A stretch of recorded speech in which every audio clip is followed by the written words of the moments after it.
What's going on, everybody? Thank you for joining me. Today I have something a little bit special for you. A bike that is exotic, expensive, and the kind of thing a lot of us dream about. Before we get started, I want to thank Treadley Bike Shop for lending me this particular bike to ride. There's a link to their website in the description below. Also, my full written review on La Velocita is linked down there too. So, let's do it.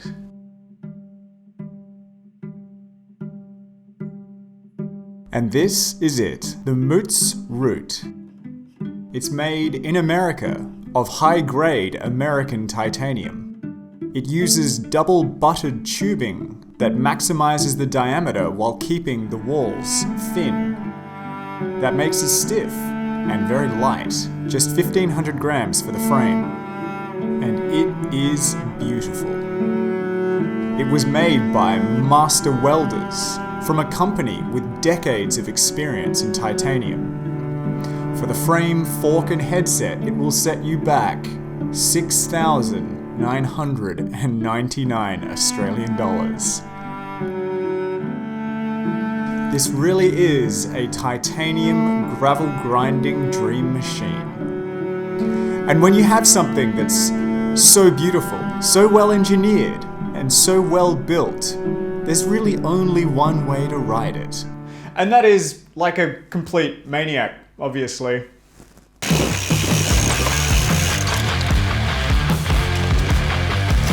Whew.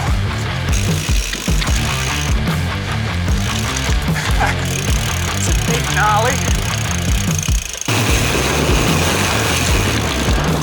This is a lot easier than my mountain bike. Only 140 mils, so nothing outrageous. What? This bike is sick. Of course I was gonna ride it like a complete loony. So let's talk about that frame, and the Routt falls within the endurance category of the Moots gravel range. What really stands out about it is it has a very tall stack and quite a short reach. It's a high and tight sort of riding position. It has quite a slack head angle of only 71.5 degrees as well, which actually turned out to be really nice for the gravel grinding and trail riding that I did on it. Now, the build on it was kind of modest, but also insane at the same time. The modest things were the group set, SRAM, Rival, Hydraulic, Mechanical. Nothing blingy about that, but it worked fine. Also, the wheels were H+ Sun The Hydra rims laced to some sort of mystery hubs that Treadley had around their shop. Still couldn't quite work out exactly what they are, doesn't really matter. It had a pretty standard fabric saddle on it too. Things started to get quite a bit more immodest at the stem. This is a hand-welded titanium stem, and it is $575. Yeah. The gorgeous seat post, again titanium, $485. And one of my absolute favorite parts of the whole build, the 3T Super Gehaya handlebars, $450. Finishing it all off was a set of the very popular Schwalbe G1 38mm set up tubeless. So an interesting blend here. Part reasonable, part completely insane. But what was it like to ride? Well, for that, we better cut to me a few days ago actually riding the thing. The front end is just so chilled. You can just ride along no-handed for ages. I'm not even very good at this, but it's just relaxed and poised and planted. You can just do anything. One of the biggest things that surprised me is how quickly this thing was on the tarmac.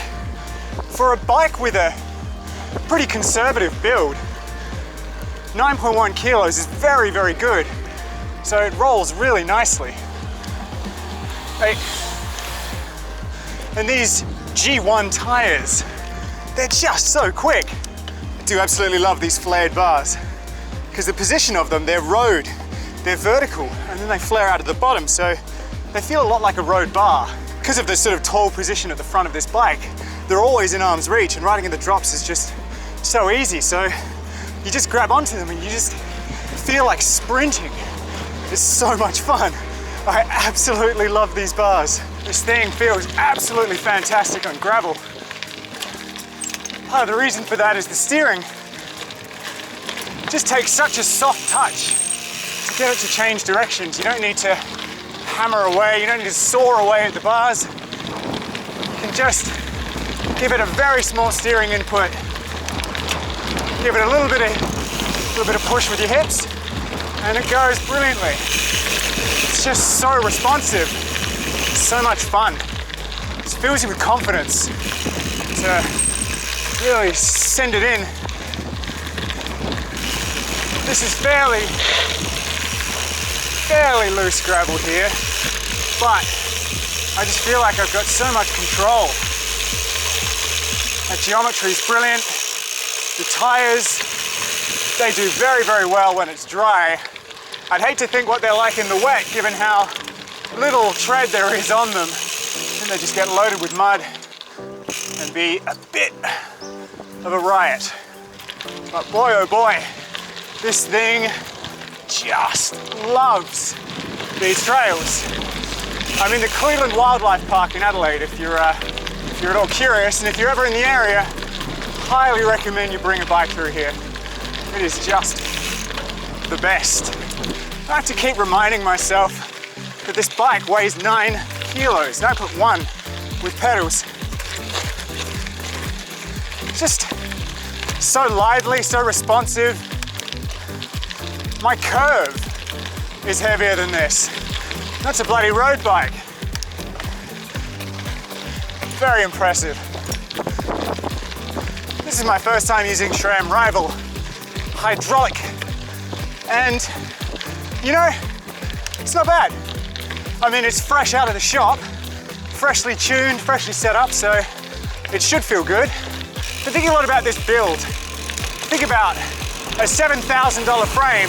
The people who are willing to drop that sort of cash on a frame, probably willing to splash out on some pretty great parts. And my God, if this frame feels this good with SRAM Rival and aluminium wheels, God, imagine what it would feel like with a set of Envy 4.5s or any of their sort of gravel focus wheels, even the Dura AC 40 disc.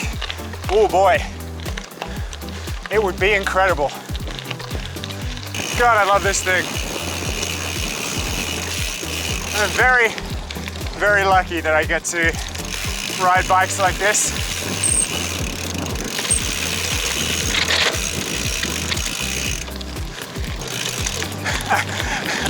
Well, I got a bit taily just there, which is a good opportunity to talk about the Rival brakes. They're pretty good. Only 140 mils, so nothing outrageous. I think I might be pushing the tires a bit with only 30 PSI, catching a few of the bigger rocks to see how we go down this bit here. It's a bit gnarly. This is a lot easier on my mountain bike.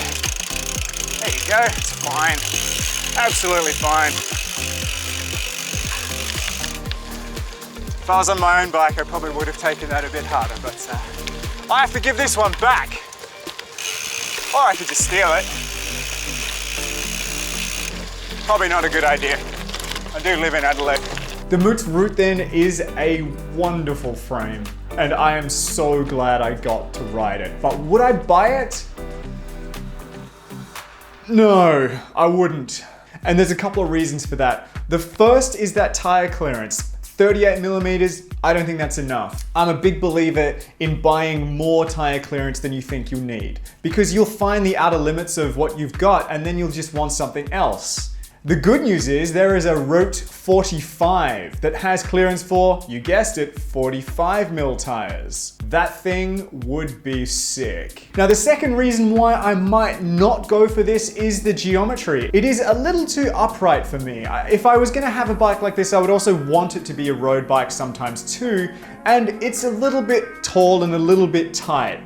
Just my personal preference. The good news again is that Moots already thought of that, and they have the Routt RSL, which is lighter, more aggressive geometry, and more expensive again. Now, for those of you who are lucky enough to have the kind of money to buy a Moots, you may be curious as to whether I think it's worth it, and the answer is yes. It's hard to imagine anyone would be disappointed. It's just a special, special bike. So there you have it, folks. The Moots is a wonderful frame made to an incredibly high standard.